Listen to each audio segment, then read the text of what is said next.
Looking at him like this, he seems even bigger, said Shizue. Oji-san replied, he's inflating. Recognize this quote's movie?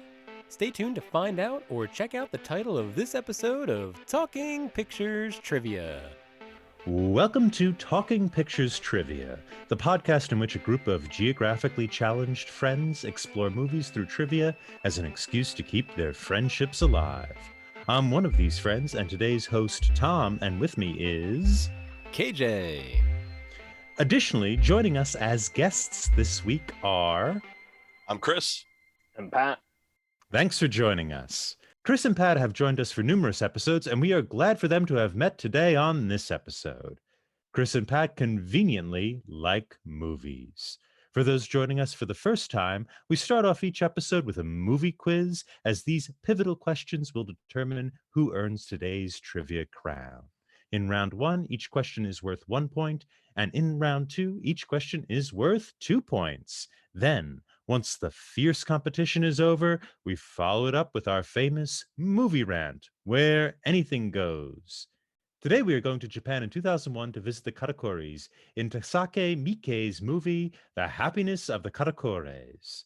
Other big movies in Japan in 2001 include Miyazaki's Spirited Away, Pokemon Forever, Battle Royale, and a Doraemon movie. KJ will be quizzing us today. KJ, what is The Happiness of the Katakores all about? Listeners, you are in for a treat with this movie. Masayo Katakori decides to buy and fix up a bed and breakfast style hotel way out in the middle of nowhere, Japan. Partly because he thinks it's a good investment, but mostly because he wants to keep his family together, kind of under one roof, like working and, together.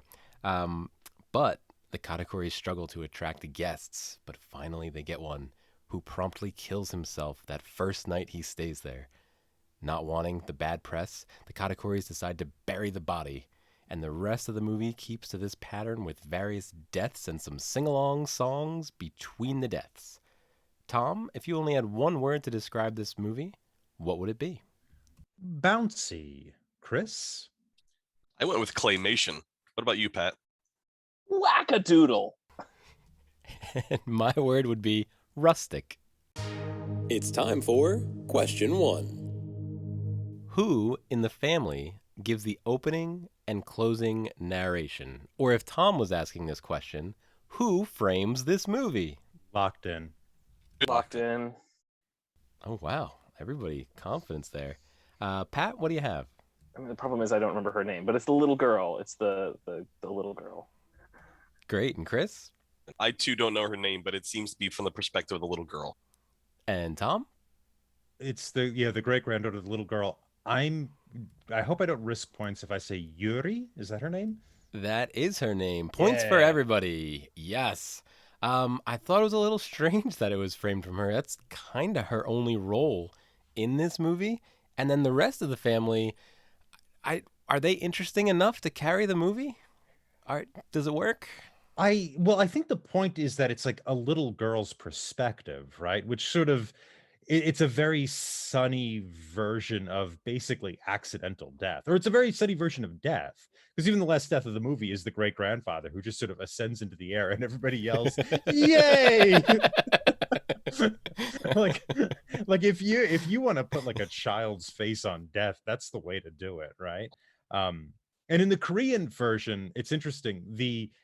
The kind of narrator, it's not done with a voice, but it's done with a shot, is a teenager. And the Korean version is much more cynical and bitter. And so it kind of tracks the original. Oh, I didn't realize they were that specifically parodying the original movie. I mean, I don't know if that's what their intentions are, but in the Korean movie, it opens with like the teenager being bored and like looking bored, and it ends with a weird shot. It's just a random shot of the teenager looking at the camera, and it's just kind of like, this is a very cynical girl, and this movie is much, much more cynical than its Japanese remake. Because I was actually thinking that, because I always like, whenever I see that sort of odd thing in a movie, I try to think, well, what if that character weren't there? Like, what is this character actually providing, and what if they aren't there? And I didn't obviously know, because I haven't seen the other the other movie. But my immediate reaction was, if you don't have her there, this is just a much darker movie. Like I think it would be sort of depressing, like just watching all of these people just kind of bicker at one another and just, you know, literally the burying thing. And yeah, there's this sort of comic undertone, but if you don't have her there, I don't think it works. Like I think all of the rest of their sort of antics and the musical aspects and the comedy of it, if you don't have her, I feel like it would be very flat. It would just have the wrong tone to it. I think she explains why there are musical numbers and why there is claymation. I feel like this movie is about her learning about death. The very first time you see her is her burying her goldfish, which is probably the first thing that she has a relationship with that dies. And then she promptly asks at the dinner table about the deer head. And then we're seeing all this. We're seeing death through child's eyes. When we see the claymation stuff, I think we're seeing death through child's eyes when she's trying to protect herself by making everything a musical. I don't think the musicals actually happened in the plot of the movie. I think the musicals are all in her head as a defense mechanism for like, oh my God, all this crazy stuff is happening. And how am I going to deal with this as a young child? I'm going to make it fanciful and we're going to dance around and mommy and daddy and grandpa are all going to be happy and we're going to kind of bury these bodies. And I think she's learning how to cope. And at the very end, when she finally realizes that grandpop dies, probably a more important person in her life than the goldfish, she's kind of learned how to cope a little better. And she finds it as not the funnest thing in the world. Like she, of course, doesn't like it, but she's also okay with it. And I think that's symbolized by the yay at the end, where she's like, she's okay with the idea of the loved one passing. The only thing I'll throw out is I thought it was working that way too. Almost like I remember with the musical Chicago, I remember they said that basically the idea of that was like all the musical numbers are occurring in her head. It was supposed to be the idea that none of them are actually occurring, but they're all in Roxy's head. And I thought, oh, that's what this is supposed to be. Except when they get to, which I do love, which is Richard's musical number, where he's literally, oh no, wait, she is. Never mind, I take that back. She is there. She's on the stairs. Oh, never mind. Maybe it does. What about his second number? Out in the woods. That one actually is in the woods too. I was thinking it more because like literally they show the mom on the ground, like writhing on the ground. Which again is really funny. Showing her just like dancing on the ground and having Richard walk up to her. I thought it was very funny. But actually I forgot the girl is there in the background. But you're right. Then there is the later one where he has his other musical number, which doesn't work. So it's you can't. And this is one of my criticisms of the movie, is it does feel like he had a lot of ideas and didn't quite know what to do with them and just wanted them all in one movie. And it feels like that might have been the original conceit, was like, oh, all the musical numbers will be in her head, but I really want to have this other musical number here, so we're just gonna do that one and not bother. Yeah, there was a lot of stuff that didn't land. Like there were good ideas there that probably weren't fully fleshed out because the movie was already almost 2 hours and it was kind of a mess, but a fun mess. Yeah, and I wonder if there's a version of this script where she either witnesses the deaths or it was more present in the movie, and then they started kind of looking back and be like, wait a minute, we can't have a 4-year-old witness all these things. Like that's not going to make good film. People aren't going to be able to. I have a feeling this movie wouldn't have those kind of scruples. Yeah, I agree. It's actually, I read a direct interview with the director, and can we say his name again? Michael? Sure, it's Takashi Miike. Miike, Jesus Christ. I don't know why I can, but he... Oh, just say his name is Mike. It's okay. Mike's okay. But he said in an interview, he wanted this movie to be... a kind of a reflection on this idea of death as not being a sad thing. He thinks death, like in movies, death is often, or in life, death is the sad thing we mourn. He's like, it shouldn't be. This movie's about it, that being something that we don't have to mourn. We could kind of celebrate and have fun with it, which I don't think quite works since, like all these people die and kind of die anonymously. But I think that was his general viewpoint when approaching the material. At least he claims it was. How do we feel about the other members of the family, right? We had the son who was a convicted guy, right? We don't get the details on. He might have robbed wallets. We know he got in trouble for being angry, for losing his temper. Oh, that's right. There's that cut. There's short fuse, yeah. Yep. Mm-hmm. Where everybody's in a suit for some reason. And then we have the wife. Mm-hmm. Yeah, she was quite nondescript, but Yeah.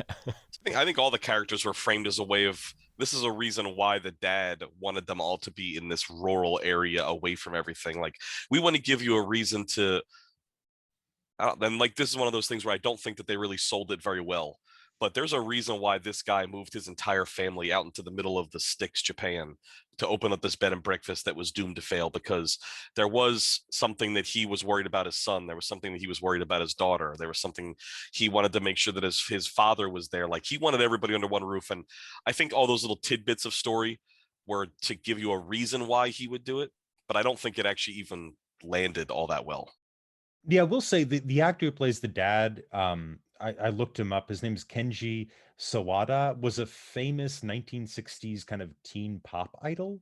And I wonder if that changes how you view it. If it's like this formerly famous guy or somewhat still famous guy is like, taking his family into the woods somewhere. But I don't know. I agree. Like, a lot of the family members were generally fairly nondescript. Yeah, and I think the grandfather might have been somebody too. He was a James introduction- Bond. He was in a James Bond movie. Yeah. Tetsura Tamba. He was like a James Bond character. I think he only lived twice, but he was known. He was a famous actor. Oh! I thought you meant like he was a James Bond in Japanese. No. film. So like, I'm In picturing Sean Connery showing up in a musical in this style, and we'd be like, oh my gosh, yes, I want to go see Sean Connery now as a No, he was a big crossover actor. Like, he was in American movies and what have you. Great introduction to him in this movie, right?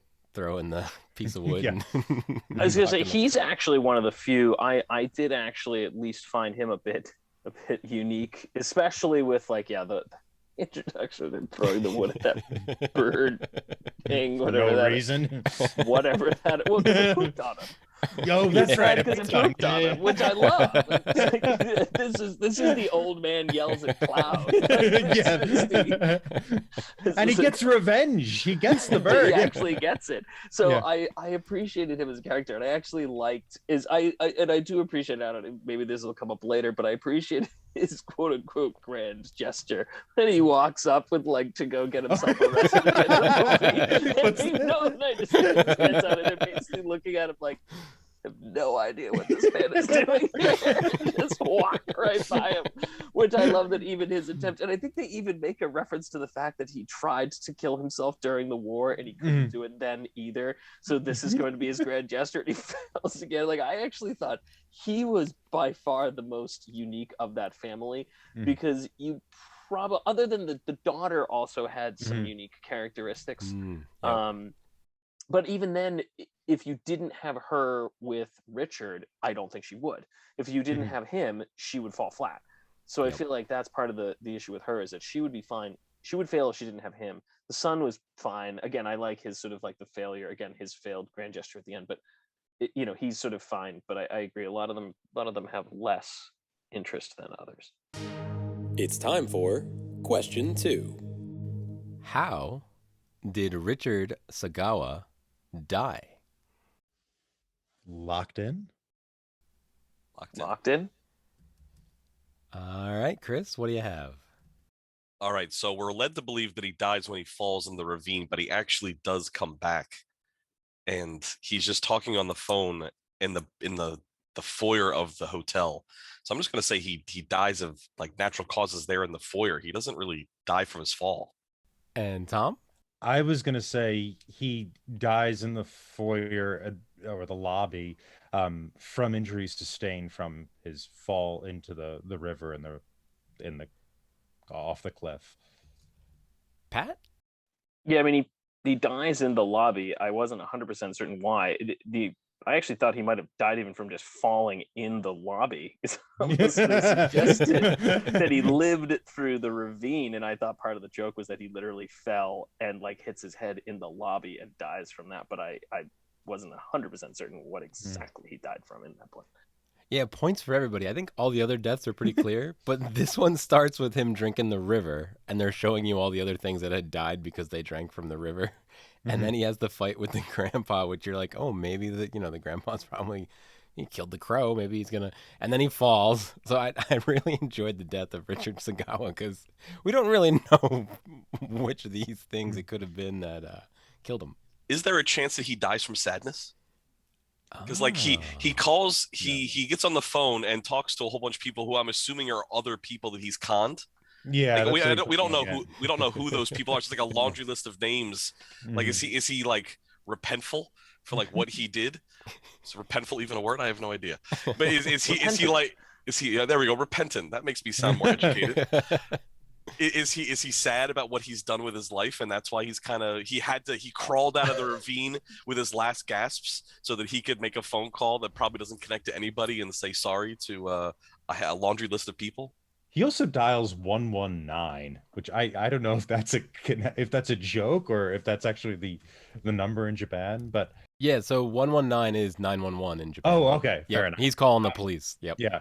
Um, but I was also kind of amazed that there was this many Japanese women deceived by this guy's claim that he's the nephew of Queen Elizabeth. I I found that even more entertaining was that this has worked so many times. So the best thing is I am in the American Air Force, more specifically the British Air Force. That was the British that was the Royal best Navy. line. Yes, that's a British great Royal Air line. Force. That was the greatest. The thing is, I thought about it. I'm like, that could totally work in America too, where if you just Yeah. had somebody be like, "Oh yes, I'm in the Asian Air Force, more specifically the like Egyptian Air Force," and people would be like, "Yeah, that Oh, sounds wow. fun." Yeah. Wow. Pretty Impressive. special. So I wanted to talk about the deaths a little bit. Mm. Right? They were fun, right? I mean, the suicide, the suicide wasn't that fun. But what was kind of fun about the suicide is when they find him, the son takes the key out and then puts it back in. I don't know. Like the mother puts it back in. Oh, Yeah. the mother puts it back Yeah. Well, the sumo one is the funniest by far. Yeah, Yeah, see, just- the sumo one is funny, but I thought that the soup one at the very beginning was the best one. That's what Ah. totally sold me on the whole movie. Honestly, within the first 5 minutes, we have this claymation character coming out of soup, ripping somebody's uvula out of their mouth. How many movies have that in it? Tell me, you can answer me that question, and I'll go watch those too. I have not seen a lot of uvula ripping in my in my film watching career. Yeah. You clearly didn't see the sequel to Indiana Jones Temple of Doom then. Oh God, does that happen? No. Oh. Well, I'm thinking of Crystal Skull. I haven't seen Crystal Kalima. Skull. So Golly. What? This I was isn't trying a to go hard. with the other- yeah, this isn't a hard as a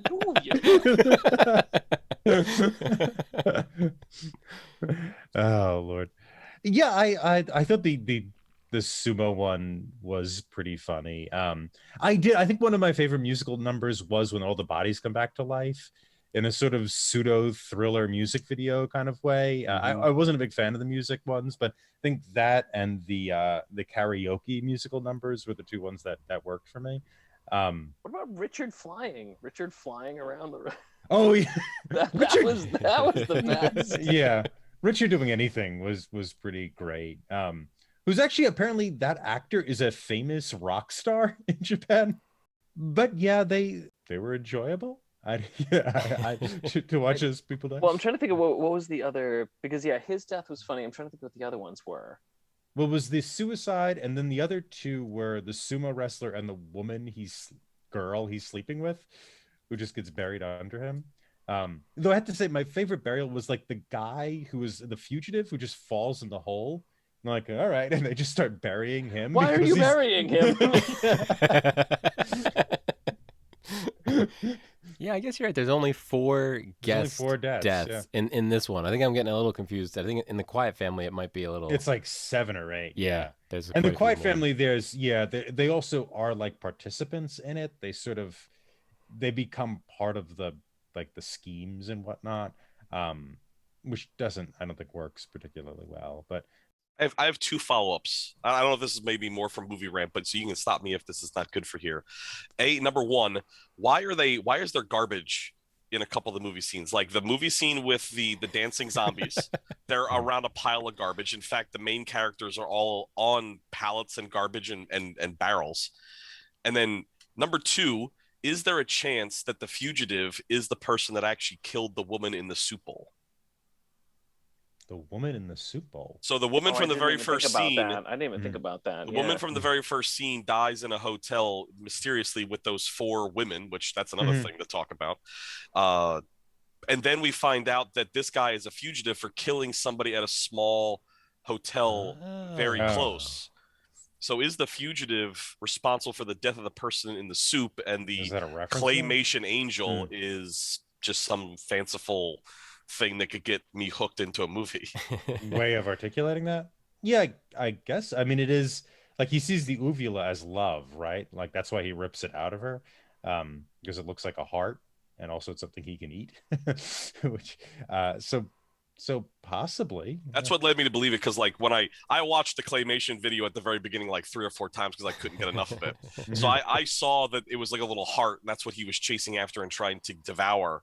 And then when I finally ended up getting to the end of the movie, when I got enough fill of my claymation, that's when he talked about he loved her so much that he killed her. And that's why I kind of thought that maybe that death that we saw on screen was not what actually happened. Thankfully, claymation's not real. But at the same time, like, are we led to believe that the girl has made up this claymation story for why this person showed up at her house having killed somebody for love? That actually is a much better answer, because I do appreciate that now, because one of my other criticisms of the movie was like, where does that dude come from? Like that was just totally random, and I'm like, why is this guy here? Like there's no reason, there's no mention of another murder. He just shows up and they have this big dramatic scene that doesn't go anywhere. So I did actually have an issue with that whole sequence, and now it actually might make sense. It might actually tie together with the rest of the movie. That actually might. Yeah, I like that a lot. It's just another thing in this movie that didn't quite land, but maybe made sense in one version of the script, but not this one. But you guys are landing on all these questions. We are tied at 2. Wow. Wow. King of the transition here. Well done. Audience, we've been practicing this, and so there it was. So stay tuned for round 2. All the answers have already been given, so expect a lot more points. We'll see you after this quick break. Hello, and welcome back to B-Side. Finally, it is B-Side. Today we're going to be talking about Close Encounters of the Third Kind. We're going to be discussing the famous W.F. Murnau film from 1927, Sunrise. The Icelandic movie from 2015, Rams. Juzo Itami's 1985 picture, Tampopo. And today I'm going to be talking about a good old film that we just covered, and this is 1984's Ghostbusters. Talking Pictures Trivia B-Side, wherever you listen to Talking Pictures Trivia. And we're back, and Nick would say this is the pivotal point of the episode where we ask the guests a question. So guys, if you could write your own sequel to The Happiness of the Katakoris, what would it be? Chris? This is a tough one, because this movie has it's just too bonkers to even come up with anything that seems funny, actually. So maybe just to see what happens to the family now that things have sort of turned around. Like they've actually had a group of people come in and not die. It's like, what happens now? Like what is things have things finally turned around? Or are we going to find out exactly why all this nonsense happened? Or can we get a movie about those 4 ladies that I'm sure we're going to talk about later in another question or the movie rant? Because that's mineable material right there. So if we're doing the ends kind of working and they get bored, would it be called The Sadness of the Katakoris? Would that be the title of the next? Yeah, now they just have a regular job. Now they just have to do the day-to-day of running a bed and breakfast. The ennui of the Katakoris. How about you, Pat? Any ideas for a sequel? So as you know, the thing you need for a sequel is the title, and you have to have the title. And the problem is there's no easy way to get the word 2 in here, but the Japanese word for 2 is ni. So it's going to be The Happiness of the Katakori ni It's going to be The happiness of the Katakonis. yeah, exactly. And so that is how we're going to get the number 2 into our. And so the sequel is going to be that it turns out everything Richard said was true. And All right, I'd watch that. I'd watch that for sure. And so the British Secret Service is going to descend upon them, and they are going to have to fight off. And especially comical about this would be the fact that apparently the grandfather was in a James Bond movie, because now the actual British Secret Service will descend upon their bed and breakfast, and they will have to single-handedly deal with British assassins sent to actually kill them, and that will be the sequel. I feel like Queen Elizabeth has to show up in the sequel. So who plays Oh, Queen of course. Elizabeth? Helen Mirren, I'm pretty sure she's just Yeah, does yeah, that. She's on contract. She's on Reprising her role. She's just on contract for that. It's time for question 3. Who is Richard Sagawa's aunt?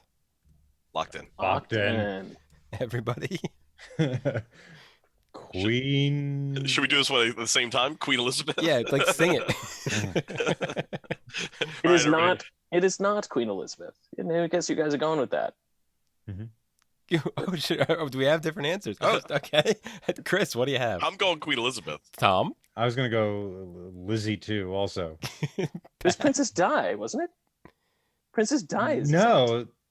He mentions Princess Di. No, that that would he be would've his saved her. cousin, right? Yeah, that's his cousin. His aunt is Queen Elizabeth because I thought he was Queen Elizabeth's. he refers to her. Maybe we're wrong. I thought he referred to her as Aunt Elizabeth, Yeah. and Princess Di would then be his cousin, His cousin. or But now I'm trying to remember who his I thought he claimed he was father like was. I thought he claimed he was a grandson of Queen Elizabeth. I thought he said his mother was Elizabeth's sister, but a half Yeah, sister, and then Elizabeth's younger sister. unrecognized because it was only a half sister. Yeah, no, you're totally right. For some reason, I thought it would be. I couldn't remember exactly what the relationship was. I thought it was going to be Princess Di. So the scene where it talks about his aunt quite a bit was one of my favorite musical numbers. This is the one where they're kind of in the forest. But I think my favorite one is when they first start falling in love. But I wanted to recognize the music because a lot of it, like you say, Tom, it falls flat. It's not a good musical. You're not singing along. But I don't know. A lot of the numbers were also kind of fun. I don't know. What do you guys think of the music? Well, Richard's love song is fun. That after he throws the paper airplane to her, and they do that little dance with the paper airplane. He's just such a physically awkward guy that whenever he tries to dance, it's just very endearing. And his dance in the woods too, where he just flies into the air for no reason, wearing track pants but still his fake naval jacket, because he realizes that's what's selling it. That's wonderful. And it's just him is more like, I don't even remember the melodies of those songs. I just remember him. Speaking of the track pants, I'd like to think that he had a mess in his pants because he drank the dirty water, and that's why he had to change out of the white pants. I thought that was the idea. That's what I had in my head. I don't know if that's true. It's kind of disgusting and lowbrow, but that's what I went with. I don't think this movie has a problem with that.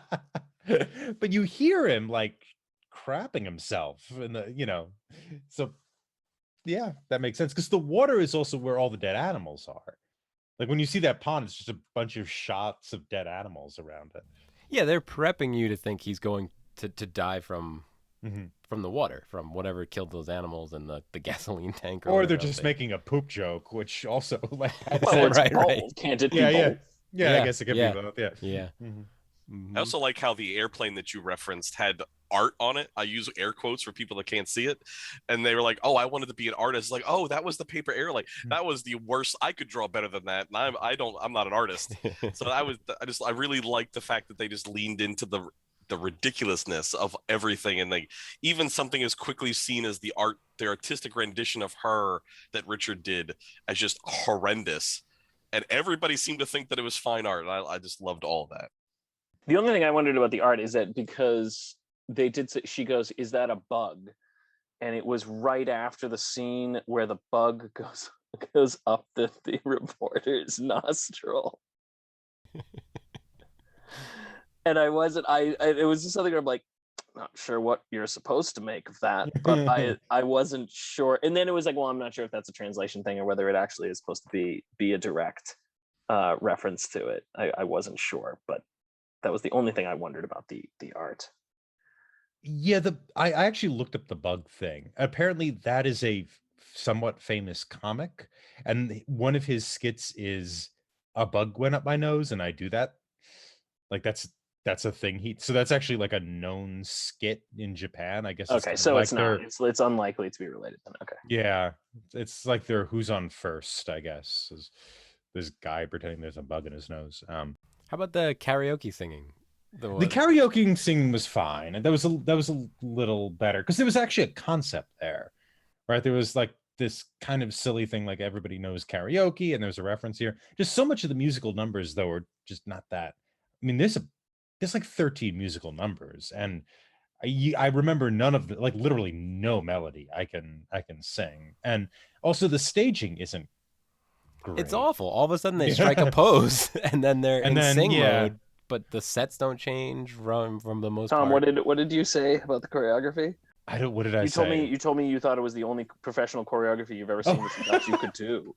Yeah, that's true. Yeah, I was talking to Pat offline about that. I'm like, yeah, I think this is the only choreography where I have the dancers beat, quote unquote. Yeah. And I know it's a little child, but I also loved that the little girl did nothing that they were doing and was clearly trying. It was like kind of moving with them. And I'm like, yeah, I know. And she's like, whatever, probably 3 or 4, but it was hilarious. And I'm like, she's not even close. Yeah. And it's odd because the movie is so wacky. You think like, well, now we have choreography, which is an excuse to be even wackier. And that was when the movie was like the most toned down, if anything. Yeah, it was like they with didn't the care. exception of Richard Flying and the dancing. Yes. Fair enough. Which were the best musical numbers, which were the best ones. Mm-hmm. Yeah, I liked the karaoke too. I thought that was. I also liked it. I think it went on for a little too long, but maybe that was part of the joke too. Is karaoke goes on for a little too long. Yeah, it's the musical numbers were really short too. Right? Did we get a complete song? Maybe just that karaoke one. Yeah, I don't think so. Yeah, I mean, and there's some references, like there's clearly Sound of Music references going on here, that type of thing. But outside of that, I didn't really catch. But even that, the references were mostly visual. It wasn't like, oh, I identify this song. Mm-hmm. It's very similar to How Do You Solve a Problem Like Maria. Like there was nothing. Mm-hmm. There was no. It wasn't in the style of, any particular song. Yeah. Mm-hmm. Mm-hmm. It's time for question 4. What does the creature in the beginning of the film take from the girl? Locked in. Locked in. All right, this time everybody together. Uvula. Marsupial. Yes, I thought it was pronounced ulva, but I guess it's no, uvula. That's a different thing. Yeah, is it? It's close. Yeah, no, uvula. Yeah, it's the we don't really. I thought it was uvula. I always said uvula. Yeah, I've said uvula. I've heard, yeah, I think it's uvula, but I don't know. Yeah, we don't use it very often. It's for like French R's and things like that. It's a vocalizing thing. Well, it actually closes your nasal cavity when you swallow. Like that's why it's actually there. It's why you're not supposed to be able to get milk and soda into your nose. But if you laugh and you push air past it, it will go the wrong way. But it basically goes back and forth and closes your nasal cavity. There's some anatomy for you. So it's like a check. I was going to say none of us here are biologists, but apparently I was wrong. I unfortunately am. Yeah, very good. Yeah, I thought it was just something for articulation, but there we go. So what do you guys think about the comedy in this movie, right? Other movies we've done on the show is House. We've done Tom Popo. We've done a bunch of American 80s and 90s comedies. But how do you think the jokes and the comedy held up in this movie compared to movies at large? That's the reason I watched this movie and enjoyed it as much as I did. I don't think I would have liked it as much or gotten through it as quickly or as happily as I did without the just craziness that was that opening scene, as well as all the other nonsense that kind of jumped around throughout it. I don't think it was a very well shot movie. And then we've talked multiple times about how it's a lot of the ideas laid flat or didn't even come across at all. And the comedy is really what kind of pulled me from the beginning and all the way through to the end, just waiting for that next claymation scene or waiting for that next ridiculous thing to happen that was going to make me smile and laugh. And at the end of the day, I did like the movie for like the end scene and how it kind of wrapped up, but it was the comedy that really got me from beginning to end in the 2 hours. I did like the comedy of it. Because obviously, yeah, we haven't. I don't think I've done a ton of comedies other than like we're not going to count Gold Rush, because Charlie Chaplin with potatoes doesn't land very well anymore. But I think I thought Michael Hahn was. Is it Michael Hahn? I thought Michael Hahn was. I thought that was funnier, but I did like this movie. But I thought that was actually a funnier movie. The thing is that like, I agree with Tom. One of my favorite ones is the girl with the recorder. Because I just thought that was like the little boy coughing, and that it does a good job of sort of undercutting your expectations as you sort of go along. But again, it almost gets like, well, now I know you're not going to do what I expected you to do because you already haven't done what I expected you to do. So it has this sort of meta folding in on itself of insanities that I think if you cut 20 minutes from it, I actually think it would be a better film. I don't dislike it. I think that most of the things that are supposed to be funny are funny, but it does get a little bit towards the end. I'm like, okay, I get it. Like, I know it. I sort of not knew what was going to happen, but even like the volcano exploding at the end, it almost felt anticlimactic because it was so absurd up to that point that this thing was like, oh, that's what that was? I thought they were blasting for the road, that was what the rumbles were. Like, I didn't even know. And I was like, oh, I didn't even really care at that point. It just felt like it was too over the top by that point. So I did like the comedy. I think it was funny. I just think it went on 20 minutes too long. Yeah, there's like an event horizon of absurdity that if you shove too much absurdity in, like there's no way out. It just becomes too self-involved to communicate in an effective way. And yeah, I had that kind of same response you did, Pat. I think I also found the sad family that was looking for a cord to be the funniest thing in the movie by far.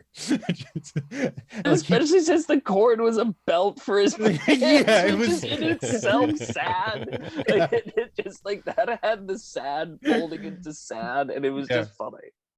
And the fact that the family turned out to be perfectly safe also made it all the better.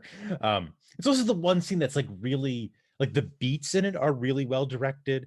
It's like he coughs, then she takes the flute, they walk a few paces, she asks for the cord, the grandfather comes into frame, they all grab their throat and say, you mean a cord? Like it's what you realize what is missing from a lot of the scenes is in that scene, which is like kind of simple directing 101 beat work. Like, we're going to do this and then this and this. And it seems like this director gets a lot out of like this kind of maximal thing, which you saw a little bit in House. For anybody who's seen that movie, House it's not a comedy quite in the way this is. It's just a maximal kind of thing. It's as much stuff you can throw on the screen in any shot as possible is what's going on in House. And it seems like they're going for that a little bit here. But it doesn't quite have House's, how would you say it, KJ? Like zaniness, or it doesn't have its energy, or its it doesn't have its energy or its like disregard for the audience. This movie is still a little soft in that regard. And like you said, Pat, like it does seem incredibly anticlimactic by the time we get to that final claymation sequence. A lot of the comedy, a lot of the movie, the songs even, it feels like the first draft. And this was the director's 7th movie in 2001. And I'm not familiar with the director, so maybe he makes, brilliant movies. But this all felt like there's something here. If they had done a few more drafts, it may have greatly improved it, or it may have ruined it too, right? Like maybe part of the reason it was enjoyable is because this was the first draft of all. Was this possibly created as like a 2 a.m. HBO, like Japan HBO made for TV movie? Like, is that what we're looking at? Like, that's why this guy's making No, this was well received. It made money, and it was also released in British and American theaters. So this is part of a they call it, I think, Extreme Asian was the release that kind of moved this, what was becoming a kind of Asian horror film genre, from Asian cinemas over into America and into English speaking areas, which, like, The Ring ended up becoming the more famous version of that. But this movie was at the beginning of this. So this movie actually was kind of well known, and part of it was the director was pretty much a celebrity and kind of known as an auteur at this point. Like you said, KJ, it's his 7th movie, and his other movies are very well regarded. I'm not familiar with them. I think Audition is his most famous. 7th movie in 2001. This was like his 60th movie. Oh. Yeah. Okay. Fair enough. Wow. That is a lot of work. Yeah, but he was kind of like a celebrity by this point. I was getting like some severe Evil Dead Army of Darkness vibes from this, especially with like the deer on the wall. I was waiting for the deer on the wall to start talking, Evil Dead 2 style. Like I really feel like, I know those movies came out in the 80s and 90s, so maybe there's some fall over here, but I really feel like there was a lot of connection to those. I got Evil Dead 2 vibes, but I also got Troll 2 vibes. Like it's like, please, has anyone here seen Troll 2? Unfortunately, I've heard of it. I have seen parts of it. Troll 2 is where they are vegetarian, so they have to turn the people into... They're vegetarian trolls, so they have to turn the people to vegetables before they go. Like, why even add that detail? Yeah, that's fair. But there's a great line, and I had a T-shirt of this for quite some time, where the dad, and this is just what it reminded me of, is where the dad is like trying to get the family, and his whole thing is like, I want the family to go out on vacation, and they go out to the countryside, and the dad says like, we're gonna have a vacation, food, farming, fun, and it sort of has like that, so that the food, farming, fun is just such a ridiculous line, and it struck me as a line that could have come out of this movie. Now, obviously, the difference is Troll 2 is totally trying to do it straight, and this movie knows that such a line would be stupid. So, but it has that sort of Troll 2 vibe as well as an Evil Dead 2 vibe, I thought. And for those that are interested, Troll 2 is available on Tubi as we speak. Make it a double feature with. You have got to watch Troll 2. I mean, it's on YouTube, guys. You could just flip it on. Yeah. All right, so we have a 2-way tie. So I think we're going to a bonus question. Oh, you have a bonus question? I do have a bonus question. Oh, no. It's going to be worth 18 points. All right. So Pat could play too, so anybody could win. So anybody could win. You know what you should do to make sure that there is no tie is that it's worth 5 points to the first person who gets it right, and like 1 person point to the person who doesn't get it right. So whoever, there's an incentive to ring in first. This better not be a timestamp question, or I'm calling bullshit. In this 1 hour. Okay, so here's how this is going to work points wise. Okay, for Tom and Chris, if they get it wrong, they lose 2 points, but Pat can't lose any points. Okay. So won't that just leave us with a 3-way tie? And if everybody gets it right, Pat gets 2 extra points.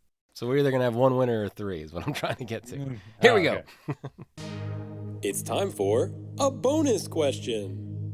What did it say on the chairs in the dining room? Oh, no. And while our co-hosts are thinking about this, audience, I've been nervous that we're watching these movies and we're looking at these details and we're not enjoying the movie because our questions are getting more and more specific. So I tried to take a step back tonight. So that's why this didn't make it into the terrible idea. Why would you do that? I was writing down the slogans that were on the Suns t-shirts. I did too. What was the first slogan? Was it "Yes, I'm Here" one? It was backwards. Yeah, that's what it said. I didn't get it. Yeah, it was "Yes, I'm Here" one, and it was backwards. Yeah. Yeah. And it was backwards because there was other text in the frame that was the correct way. It wasn't like they had just flipped that frame for some strange reason. I can't remember. I remember picking out that detail and going, I should remember that, and forgetting it was something with an R. Okay, I'm gonna lock in. I think it's wrong, but I'm gonna lock in. Wrong starts with a W, Tom. I'm gonna lock in with absolutely no guess whatsoever. How about you, Pat? You locking in? I got nothing, bro. All right, Tom, for the win, or it's a 3-way tie. I want to say relax. It was rustic. Rustic. I knew it was an R. That was why it was my word from the beginning. Yeah. Oh, I knew it was an R. Look I at knew it was that. an R, and I knew it was in English. So. All right, Chris and Tom lose 2 points, making tonight the 3-way tie. Second time in Talking Pictures trivia history. Yay! How exciting! What was the first one? We did a movie called Bill's Folly, and somehow it all worked out to a 3-way tie. It's time for Movie Rant. There were two things we didn't get to talk about, which I wanted. Which was number one, which I loved, is in the final sequence when they show like their idyllic version. There's these elephants. Oh yeah. Which I'm sorry was too funny. And Yeah. I loved that the Japanese version of Paradise has elephants. That was really funny. But I also just loved when we talked again with the family of 4, when the 4 of them just show up and they go, "What are you digging a hole for?" And they go, but I love they go, "It's for the garbage." They go, "You live on a garbage dump." They don't question it at all. And they live on top of a garbage dump. The ladies. The 4 ladies. Oh yeah, we have to talk about the spiritualists. The spiritualists on their training. Their training mission, training hike. And they get scared. They get scared of an eclipse, right? That's what. Naturalists. They're naturalists. They get scared of an eclipse. And they were at the soup death. They were at the Yeah. table with the soup lady, Mhm. and then they show up at the garden party. They show up at the little what did they call it? It was White Lovers Hotel or something. Was that what it was called? Yep. They show up there, and then death starts happening there, but you never see them again. I was expecting to see them like a little bit more, like, come back at the end, to like they're the reason the people are dying, but nope, they're just gone. They're not. That's the last time you see them. You see the lady cowering on the road. So Rachel and I were hiking in Japan, and it was a pretty tough hike, but this particular part of the hike was actually on this concrete incline going up to a shrine. Other parts were in the forest and the woods, but this part, and it was long, and Rachel and I were sucking wind. I don't know how else to put it. We were, and not those, I mean, it couldn't have been the same people, but a very similar group to that spiritual training came by and just blew right by us. And as they came by, they said, "Gambate," like, keep going, you can do it, don't worry. Yeah, I got like at first when I first saw them, I got the impression of like the witches from Macbeth. Yeah, that's exactly what I thought. I thought the Weird Sisters is exactly what I thought. Yeah, and I guess not, because in the There's no way that's accidental. Like that's There's too many of them, right? Isn't there only There's 3 only Weird 3, Sisters? but I figured even if it's not a direct reference, this has to be like an Like a international kind of a cultural. This is just like this is a Jungian thing at this point. Yeah, like this is too perfect. Like just these. It was so good. Is there any symbology with 4 in Japanese culture? I don't know. Like I know like 3 holds a special place in like certain religions and certain sects. Like is 4 a thing in Japan, or is It is actually. It is, and we're connecting some dots here. So 4 is associated with death because she is kind of 4 and Sheen is death. So I've heard you can't buy like 4 teacups at a time because that would be really bad luck. So So There the we 4 go. ladies There might it actually is. mean That something. makes sense. Yeah. Mhm. Yep. Oh, so Because they're- I just assumed even if because I had the same thing. I thought, well, it's only 4, but I thought this has to be like an international cultural thing of like 4 or whatever number of weird ladies traveling on the road by themselves some way portend that something is wrong. Like it has a Macbeth feel to it. It's like it was just, I loved it. It was such a great little sequence.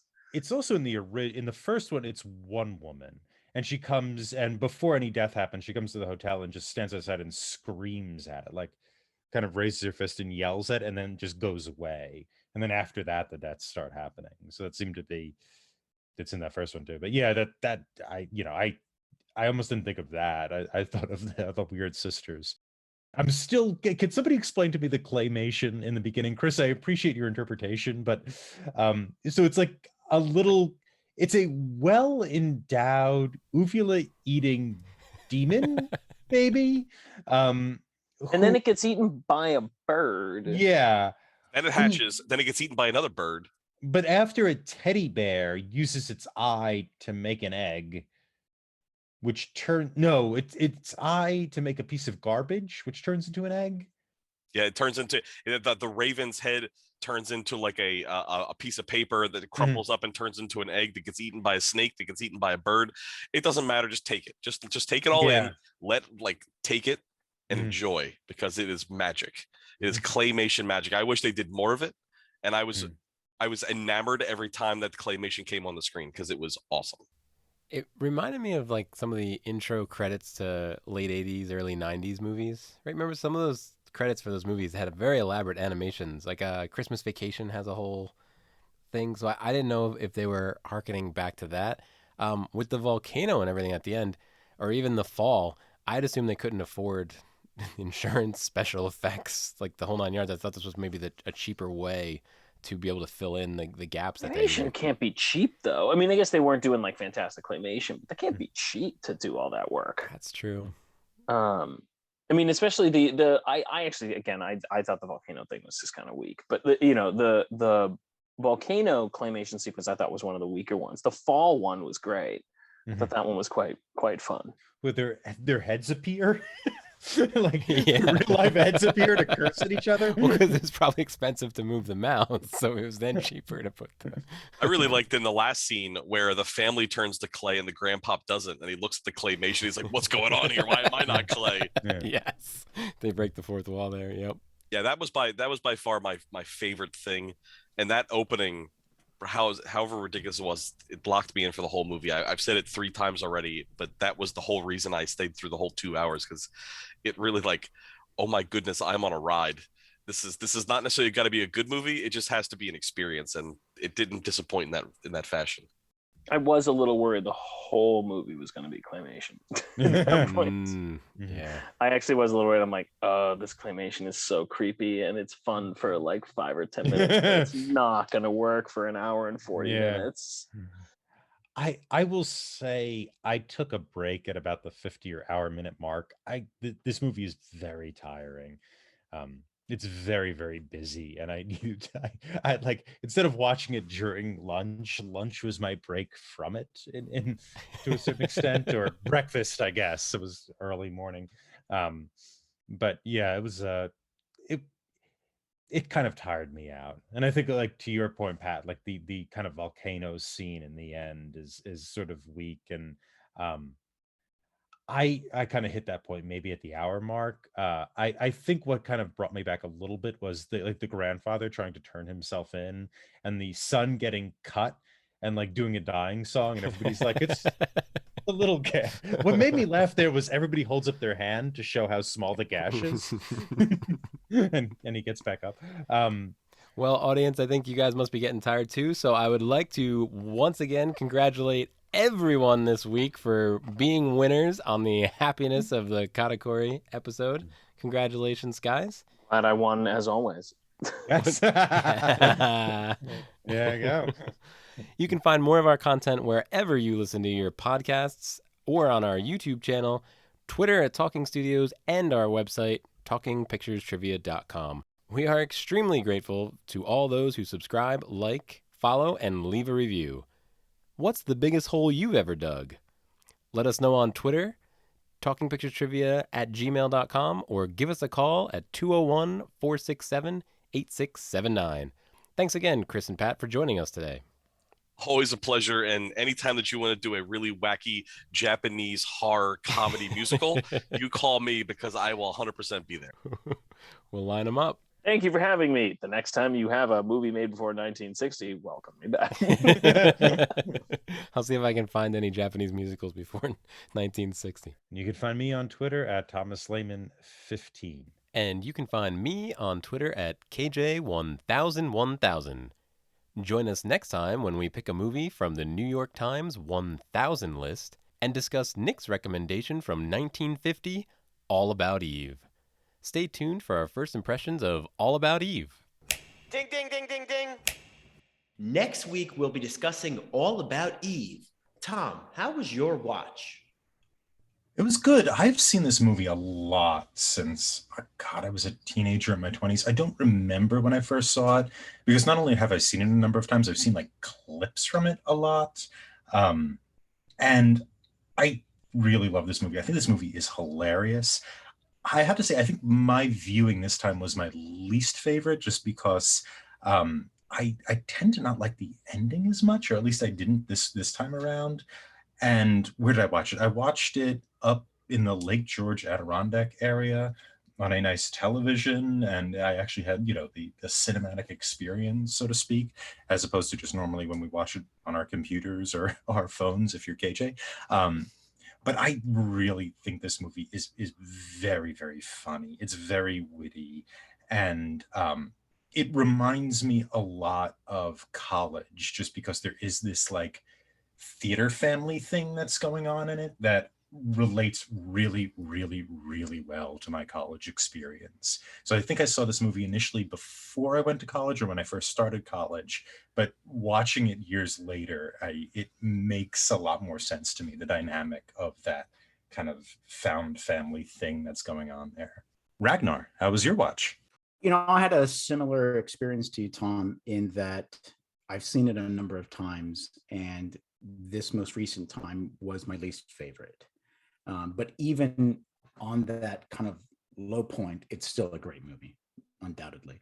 I think the 50s it's probably the greatest decade of film, in my opinion. And this one already feels like a 50s film, even though it's kind of like right after the 1940s. It just felt very smooth. It didn't have the kind of blocky acting. I know they talked fast and everything, but I think it was just very easy movie to watch, very engaging. And unlike you, I don't have any experiences that are similar to this. I was never in theater or any of that kind of stuff. So it almost felt like seeing a world that I've never seen and would never have the chance to see. And it just was very, very engaging. I didn't think it was that funny, but it was absolutely engaging. And I think this is Bette Davis's best film. What about you, Pat? What do you think of the movie? This was actually my first time seeing it. Although I have a set of on Instagram of like movie clips that I've wanted to watch at some point. So I've been like saving them. It's like from like Turner Classic Movies on Instagram. So this is actually one of the movies that I've had saved on there. And I didn't even realize it until I started watching the movie, and they opened with the Alistair kind of doing his movie critic kind of commentary. And I went, oh, this is that movie that I saved that I really wanted to watch, for a very similar reason to Tom, actually, because he and I did theater together in college, and it is very, very accurate. It is very, very accurate as to that is how the theater works. It's kind of scary, and it is very, very relatable. So I'm excited to talk about this one next week. It'll be fun. Larry, what did you think of it? Fellow Reformed theater kid here as well to say that I really enjoyed it. This was my first time watching it, and Criterion movies especially have been on my watch list, a number of those films, and I always knew that this was a part of the collection. I knew that this was a classic. I knew of the conceit going in because I know about this film from people who I've talked to in the past, so I feel like it was spoiled like a little bit, but really this movie is so much more than just the quote-unquote twist, if you want to put it that way. I agree with Tom. It is very funny. I love the witty banter of this era. I think everybody in the cast is doing exceptional work. I think it's a bit prolonged. I was checking my watch a couple of times, being like, all right, this plot is like, this scene could be 3 minutes shorter. And I kept saying that with a lot of scenes.